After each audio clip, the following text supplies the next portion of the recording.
Good morning, everybody, from my side as well. Welcome to the second day of Cluj Innovation Days. As Mircea has been saying before in the opening of the event, we will start the day with a coffee, this time with Sebastiano Toffaletti. Sebastiano, are you with us? Good morning, Andrei. Good morning. Good morning. Okay. I couldn't hear anything until now, but I'm here. You're here. Okay, good, excellent. Thank you very much, Sebastiano. That's excellent. I didn't introduce you because I want to take this chance to do this together.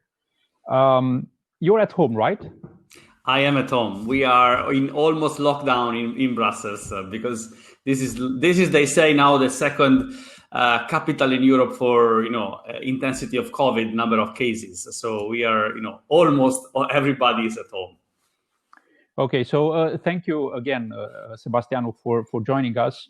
Not so good news, but I think that's everywhere in Europe. We see a second wave of infections, a rising wave.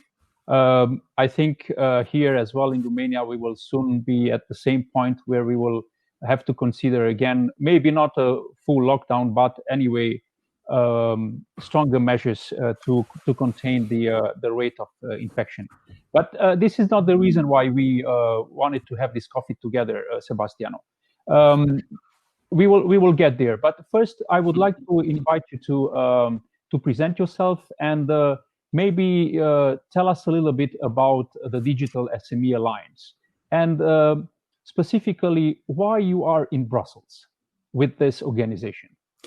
Yes, very good question indeed, and enjoy your coffee if you have one as well. Yes, as I said, we are in Brussels. I'm in Brussels, temporarily at home, but we have an office here.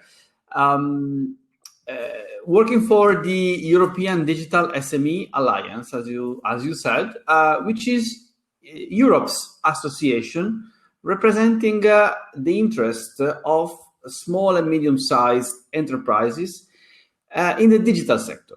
So the companies that develop software, the companies that develop technology, the companies that provide digital technologies to other sectors of the society, to other industries, to citizens, to public administrations, and so on. We are a membership organization. Our members are national associations or clusters of IT companies. The association nowadays represents approximately 20,000 IT digital SMEs, small and medium-sized enterprises across the continent in more than 20 countries, even going beyond the EU borders and the neighboring countries. We go up to Belarus, who joined last year. So we are, a very large and growing network of associations, clusters, local organizations that represent digital SMEs.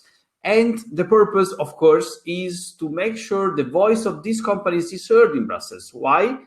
Because we are, as you certainly know, we are in the fourth industrial revolution, the digital revolution, and we believe Europe has a chance to come up with its own model of digitalization, which is not the model of the US, not the model of China. It's a third way. It's European way, and our strength in this revolution is our industry, our companies. And so we do not speak for the large American or Chinese multinationals. We speak for the European SMEs, which are, they're developing software, developing technologies that, are extremely innovative, that they bring to other sectors. And we firmly believe that, our politicians, our political masters, the civil servants should understand that if we concentrate, if we believe in this industry, in these companies, then Europe has a chance to stay ahead of the digital revolution. And I, frankly speaking, hope that we are making a little difference. We are being heard in Brussels, and in different capitals. So it's not over. Indeed, it needs to continue. But we are increasingly more heard and increasingly more recognized. That's wonderful, Sebastiano. That's great, especially for a peripheric country like Romania. Geographically speaking, at least, it's very good to know that there is an organization there in Brussels that represents SMEs, digital SMEs, and the IT sector, or the industrial revolution, as you call it. It's good to know for us that there are ways in which our voices can be heard in Brussels. You have recently launched in the public space the concept of sustainable digitalization. I have to say that at a first glance, it's an odd choice of words, so to speak. Could you be so kind and explain what this actually means and why it is important in the EU context in the current crisis? Yes, I think it's an important question. Indeed, we launched this paradigm, I will call it, of sustainable digitalization. Where do we come from? Because indeed, we are maybe putting together two words which are not naturally connected. Why we wanted to speak about this? Because you need to understand, you certainly know, what the priorities of the EU are with this recovery fund, 750 billion euros that will be invested in the recovery of Europe. What are the big priorities there? The so-called twin transitions, meaning digitalization and the so-called Green Deal. So becoming a zero-emission region in a time frame. Well, we think. When we speak about digitalization, this is not something which is disconnected from the green objectives, and digitalization per se needs to be a sustainable process, because we have to clarify what we mean by digitalization, by the European way of digitalization, because it's very easy for large multinational companies to come to Europe and say, okay, you now have to become digital. Therefore, you have to buy my software, my tools. You have to, start using Amazon, start using Facebook, start using, I don't know, whatever other services out there, and then you will be digital and you will be safe. It's not as easy. We in Europe have a need, and this has been said several times. I'm glad, by our political masters. We have a need for digital sovereignty. We have understood finally that we need to have our own champions. We need to master the technology, because we cannot just be buying technology from elsewhere. We need to produce technology ourselves, because those who control technology sooner or later will control economy and society, right? Therefore, when we speak about sustainable digitalization, we have three main, I would say, to define it, to make it simple, we have three main assets there. The first is it has to be a business transformation. So it's not just buying an off-the-shelf software. I don't know if you're using, many companies now are using Zoom and they think they are digital. Okay, great. You're using Zoom and you're doing some teleconferences. That doesn't mean that you have done the digital transformation. Digital transformation means really rethinking the company's business model and generate value through digital technologies. It's not just using an IT tool which is there online, maybe even for free. That's not as simple. So the first axis is the business transformation. Business transformation typically happens because you have a strong B2B relationship with providers, IT providers, which very often are SMEs themselves, which provide you technology, software, tools that are made to measure, that are really designed for you, and they go on developing such tools in a symbiotic way. So a company really becomes digital when it becomes mastering the digital, and it can do so, if it's not a company in the IT sector, through a partnership with an IT company. And the partnership is not a short term, just buy a product. It's a long-term partnership. So it's a long-term development process, which really invents new things. Essentially, we cannot predict what is being invented in every single sector. I hope the first angle is kind of clear. I can go on if you like. The second important aspect of the sustainable digitalization is it has to be open and green. It's quite obvious that, of course, ICT and digital can create a lot of advantages, efficiencies for the environment. And these, many big companies have been saying that, and we are absolutely in agreement with that. But what they don't say is that there is a great potential in making it open. The more we open the access, especially to data, the more we can incrementally improve products and services through software, to digital solutions that make it increasingly better. Just think about a couple of examples. Think about the building sector, the houses, the homes, the residential and industrial housing buildings. How much energy they are consuming? They are responsible for at least 20% of the CO2 emissions in Europe, and think about how many services, how much innovation our companies could do, how much energy efficiency they could do if only we had access to the real-time consumption, to the data from the energy suppliers to the homes. We don't have access to that because it's a monopoly, right? In many countries, the energy suppliers want to keep that because it's a big market. Whereas if we open up the markets, if we open up the data monopolies, think about the automotive sector, how much we can improve the cars if only we let independent software developers produce software that improves the functioning of a car. If they have access to the data developed by, to the data generated by the car. And so for all the sectors, probably, if you think about it, every sector that can use software should use it to create more efficiencies and should use it in an open fashion, so that we have a multitude of independent developers, independent companies that can innovate and therefore create more efficiencies. And the third important tax, of course, which is very much connected to the first two, is innovation. We cannot become a sustainable digital economy if we do not innovate. And the more we make it open, okay, the more we let independent companies innovate, elaborate on top of others' products and services, the more we trigger an innovation process. And so Europe should become an innovation economy. Think about the software. I mean, the innovation that has happened in the last 20 years only with software, it has a pace which is, exponential. It's much higher than the innovation that has happened in any other sector. And why is that? Simply because open software allows everyone to innovate on top of what others have been doing, right? So this is the key, and Europe should believe in this in this recipe, because if we don't become an innovation economy, others will just take over, and they will eat up our wealth, our economies, and our societies.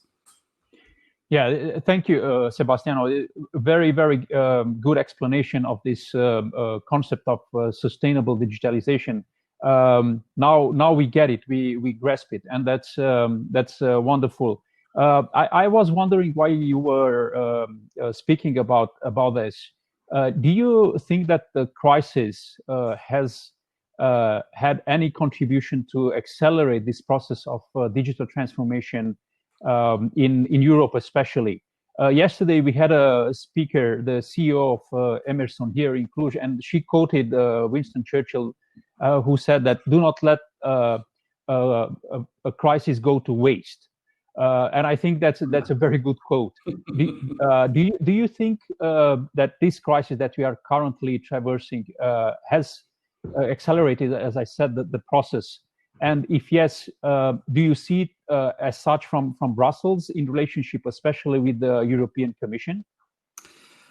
Well, I would say, generally speaking, yes, but there are some nuances there.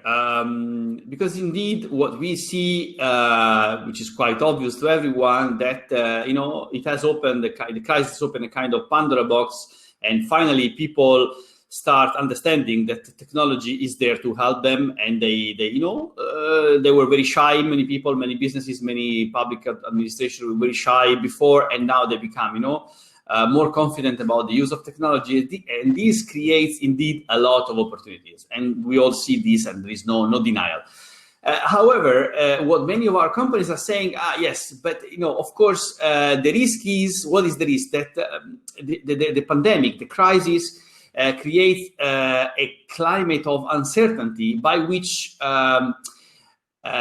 companies and the markets basically are shy in investing in real innovation. Because as I said earlier, yes, okay, you can use the tools online like Zoom or whatever. Many of them are for free, and that's fine. That's first step.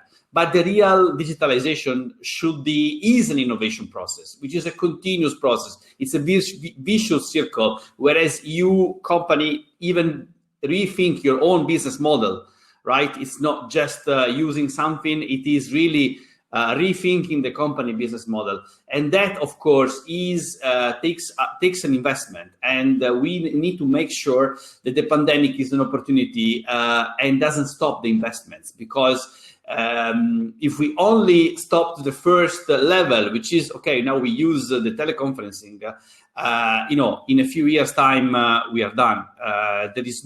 We need to look at the future.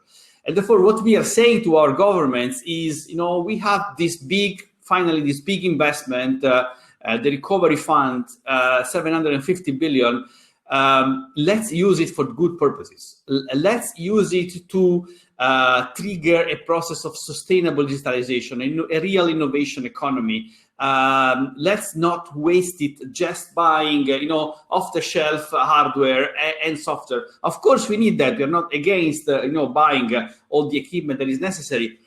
But we need to invest it in our society, in our real companies, to make sure that they are not afraid of investing in projects of innovation and really change the mentality, change the mindset, change the skills, such that we can look at the future with, believing that we will master the digitalization. We will not be taken by others. We will be on top of it. So basically what you're saying, Sebastiano, is that we should not be looking short term. It's rather long term. Of course, we have to take measures now, mostly in order to survive. But we otherwise have to think on a long term and use wisely this recovery fund that has been set up by the European Union. And I absolutely agree with you. This is definitely something that we should do. Unfortunately, we don't have a lot of time left, just a couple of minutes.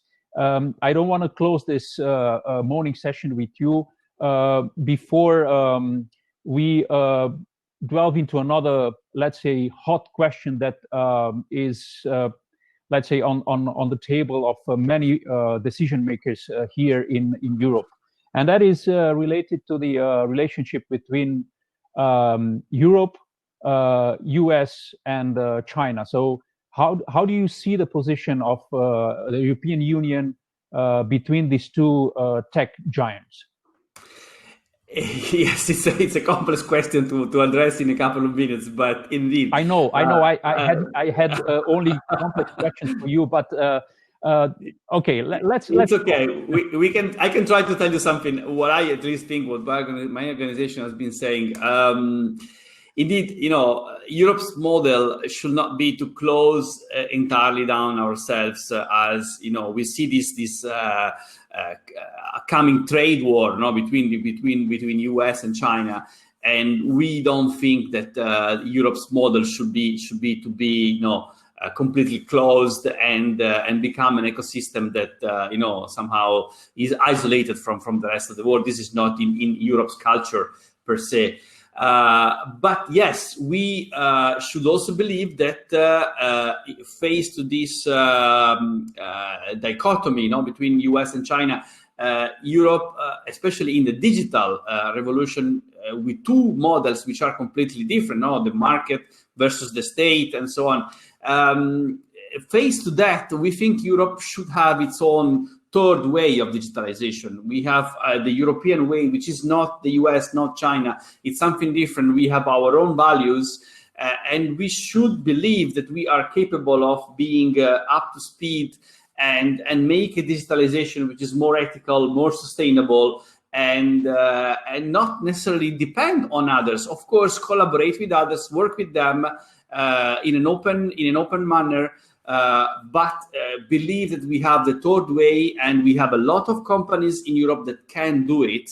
Now, if you let me just last words, we have a recent decision in Ireland about the privacy shield, which means essentially that they deem illegal to transfer data from the EU to the US. Well, this is also a great opportunity, because it means we have to store data in Europe, and therefore it's a time for our companies to provide services, to have their own cloud services in Europe, for European companies to do so. Let the Americans work with the US, and let us have our own data stored in Europe, and therefore our companies showing the European way of digitalization. And why not let's store data for the Americans as well, if we can. Yeah. Yes, indeed. All right. So, Sebastiano, thank you very much once again for joining us in this morning. It was very, very entertaining. A lot of good ideas. I wish you a lot of success in what you're doing. We are part of your initiative and projects as well. We support you in any way we can. So please count on us in everything you do. Thank you very much, Andrei, and excellent event, by the way. Okay. Very, very good effort. Thank you very much, Sebastiano. Have a nice day. Okay. Okay. You too. Okay.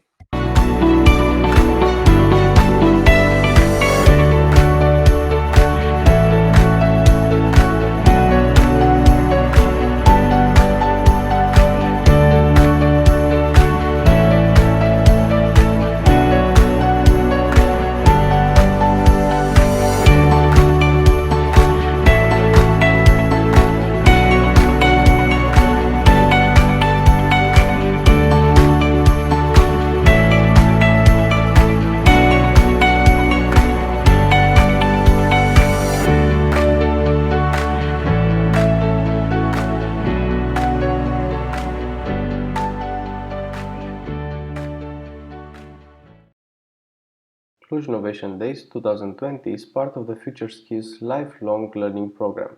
The project is co-financed from the European Social Fund through the Human Capital Operational Program 2014-2020.